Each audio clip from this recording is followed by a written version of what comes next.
gini, ada dua hal sebenarnya yang saya mau tanyakan.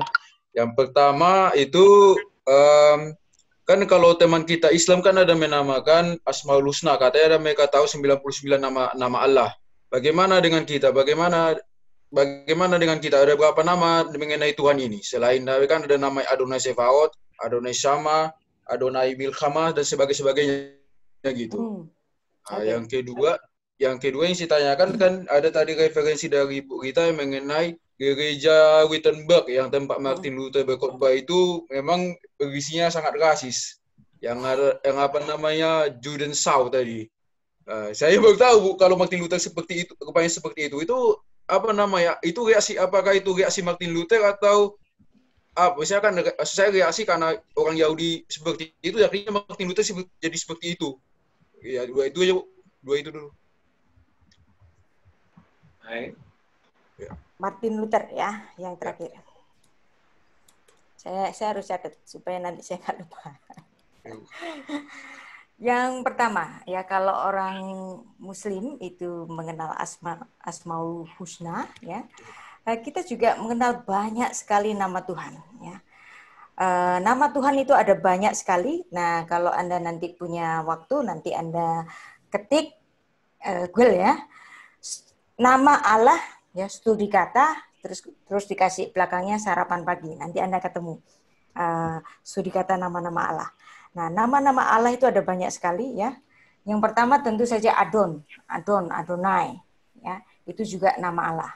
Nah, Anda jangan membayangkan nama Allah dalam mindsetnya orang Indonesia. Ya. Nama dalam mindset orang Yahudi itu, nama itu adalah pribadi itu sendiri. Jadi bukan sekedar panggilan. Ya. Nama itu adalah karakter. Ya. Jadi kalau Tuhan itu disebut dengan Adonai, ya Tuan, Tuan dari segala tuan-tuan. Nah ini Pak Paul ngasih nama banyak ya. Namanya ada banyak, ada El Elyon, ya. Elkana. Nah, Elkana ini menarik sekali ya. Kenapa Yesus datang di perkawinan di Kana? Karena dia adalah Elkana. Wow, itu jadi nggak sembarangan.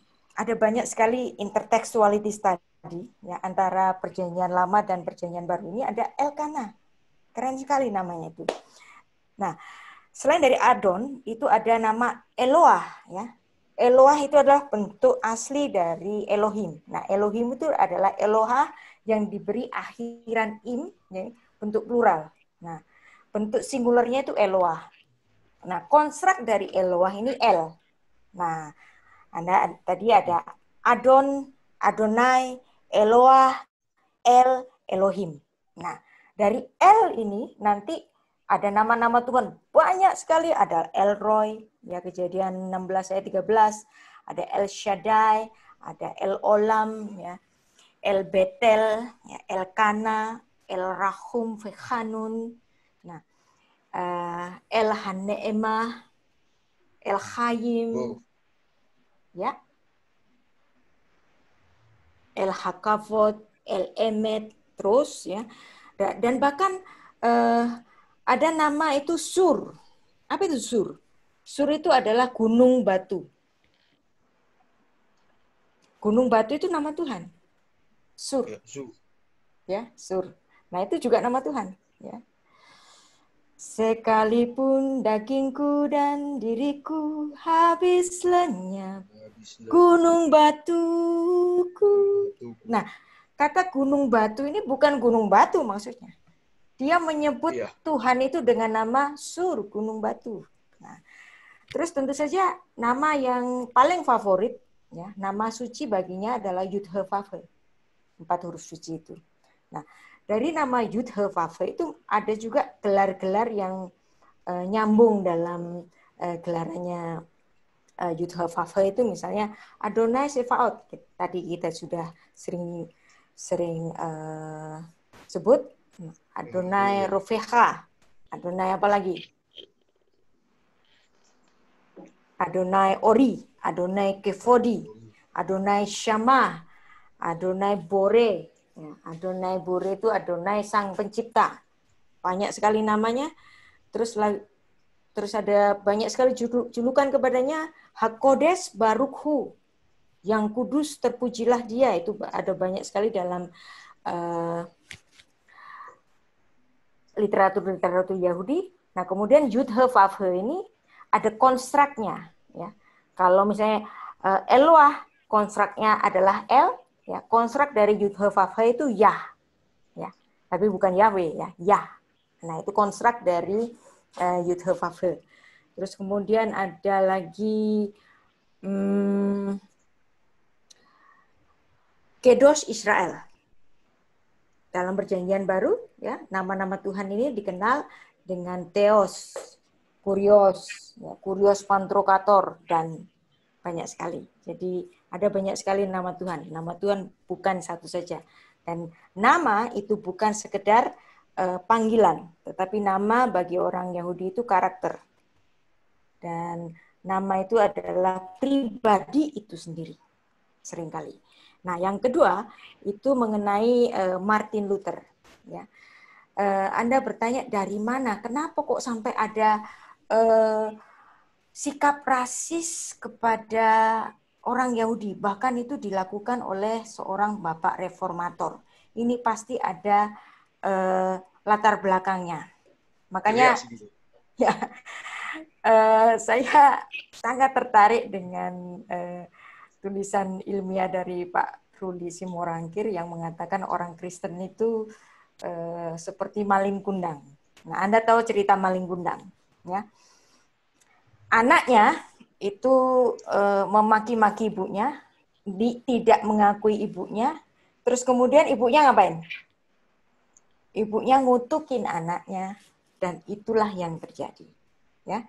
Maka timbullah pergesekan yang keras. Nah, ini sekarang itu cerita lambangnya itu kan maling kundang. Maling kundang ini persis kayak kita, persis banget, ya. Anaknya durhaka sama ibunya, ibunya ngutukin anaknya. Nah, ini terjadi pada konsili di Yavne. Nah, konsili di Yavne itu pada tahun 95 Masehi. Nah, berarti kalau tahun 95 Masehi antara itu, ya, antara 95 sampai 100 Masehi. Nah, berarti konsili ini terjadi setelah kejatuhan Bait Allah. Nah, Bait Allah itu jatuh kan pada tahun 70. Ya. Dan Tuhan Yesus sudah menubuatkan kejatuhan dari Bait Allah itu pada yang ditulis dalam Matius 24-25, ya kan? Nah, dan ternyata apa yang dinubuatkan Tuhan Yesus itu persis, ya. Dan Tuhan Yesus menyatakan pada khotbahnya di Bukit Zaitun itu bahwa kalau nanti ada deru perang, ya, berdoalah jangan itu nanti jatuh pada musim dingin, ya. Larilah ke gunung. Jadi ketika tahun 70 itu kemungkinan itu para murid Kristus itu sudah berlari ke Pela. Nah, Anda tahu ada penemuan Dead Sea Scroll, ya, Dead Sea Scroll yang ditemukan pada tahun 1947 itu kemungkinan, ya, pindahnya perpustakaan dari Essene Quarter yang ada di Yerusalem itu kemudian literatur mereka tuh langsung disimpan dalam gentong, kemudian dibawa pergi ke gua-gua Qumran. Kemungkinan itu antara tahun 68 Masehi, yang dimana orang-orang Essene ini mereka juga sebagian itu mendengar sabda Tuhan Yesus, ya. Dalam perjamuan terakhir, ya, perjamuan terakhir Yesus yang diadakan di rumah si Anu, ya, itu menurut catatan itu terjadinya itu di Essene Quarter. Jadi Tuhan Yesus itu juga sangat dekat dengan orang-orang Essene. Jadi kemungkinan orang-orang Essene ini juga berlari ke gua-gua Qumran dan kemudian menyelamatkan literatur mereka disimpan dalam gentong yang kemudian menjadi pusaka bagi kita, penemuan bagi kita terbesar abad 20 ini tentang penemuan gulungan-gulungan laut mati, ya. Nah, jadi apa yang terjadi? Ya, Tuhan Yesus menubuatkan sesuatu yang betul-betul digenapi pada tahun 70. Bait Allah itu runtuh, ya. Tidak ada satu dari batu pun akan tertinggal. Benar, diluluh lantakkan itu ke kebanggaannya orang Yahudi, ya. Nah, Anda bisa bayangkan. Nah, pastilah ada sebagian orang-orang Kristen yang dengan pongahnya itu ngata-ngatain orang Yahudi, lu sih nggak percaya. Misalnya ya, ini apa tafsiran saya, ya, tafsiran logis saya. Tuh, benar kan apa Tuhan Yesus bilang? Durhaka lu, laknat lu, misalnya seperti itu. Jadi ada saling maki antara dua kubu. Orang Yahudi yang percaya Yesus, orang Yahudi yang belum percaya Yesus, yang merasa dihina oleh orang-orang yang percaya Yesus. Nah, dahulu orang-orang yang percaya Yesus maupun orang-orang yang belum percaya Yesus pada zaman para rasul, mereka itu beribadah bersama-sama di sinagog. Nah, kapan mereka itu berpisah? Nah, berpisahnya itu setelah adanya Konsili Jamnia tahun 95, ya, antara 95 sampai 100, di mana pemimpin sidang saat itu adalah Shmuel Hakatan. Nah, Shmuel Hakatan ini menyusun satu doa, ya, Birkat Haminim. Nah, doa kutukan bagi orang-orang pengikut Kristus. Jadi ada doa kutukan untuk para pengikut Kristus. Nah, dengan adanya doa kutukan semacam itu, maka pecahlah, ya, orang Yahudi yang percaya Yesus dan orang Yahudi yang tidak percaya Yesus itu akhirnya tidak bersama-sama beribadah di satu gedung yang sama, ya. Yahudi rabbinik tetap di sinagog, kemudian terjadilah satu institusi baru, yaitu institusi gereja, yang dimana pada abad-abad sesudahnya ada gereja-gereja itu menjadi satu institusi baru. Nah, karena si golongan Kristen ini, ya, dikasih doa kutukan sama orang Yahudi ini, marah toh. Nah, dan kita juga bisa melihat, ya, Injil Kristus ditulis dalam bahasa Yunani. Kemudian semua dokumen-dokumen gerejawi yang purba itu ditulis dalam bahasa Yunani, tidak menggunakan bahasa Ibrani. Bukan salah, bukan, ya. Tetapi di sini lambat laun, ya, orang Kristen itu mulai melupakan asal dari dirinya. Nah, satu lagi, ada rasa mangkel. Orang dikutukin, ada doa Birkat Haminim, dikutukin sama orang Yahudi, jadi persis, ya. Yang Kristen akhirnya durhaka sama ibunya ngutukin anaknya, ngutukin sama apa? Birkat Haminim. Jadi persis seperti kisah Malin Kundang. Nah, setelah itu, ya,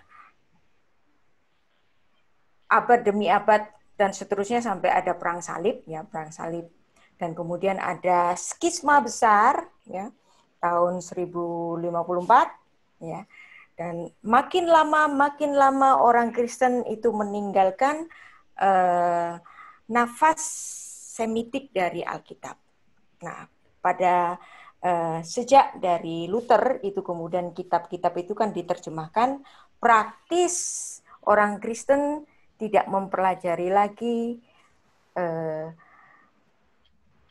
kesemitikan dari Alkitab kita ini. Nah, dari situ mulai ada seperti dua kubu yang berseberangan.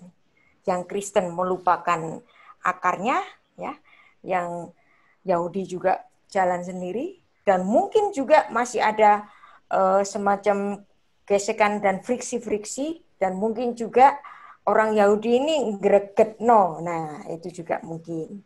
Nah, sehingga orang Kristen marah, sedangkan orang Yahudi ini tetap eksklusif. Nah, terjadilah seperti itu. Dan mungkin ada hal-hal yang memang sampai membuat Bapak Reformator ini marah. Sehingga melampiaskan kemarahannya itu dalam buku. Nah, tetapi kalau kita mengingat lagi bahwa kekristenan kan berdasarkan kasih. Masa sih ya relief semacam itu ditaruh di gereja gitu kan? Nah, itu kan relief yang cabul menurut saya gitu. Ya. Jadi keinginan dari golongan Yahudi Mesianik agar pemerintah dari Wittenberg ini mengabulkan untuk merelokasi relief itu, ya bagi saya sangat masuk akal sekali. Karena itu merupakan sesuatu yang seharusnya membuat kita malu ya, sebagai orang Kristen. Begitu Pak Yuri?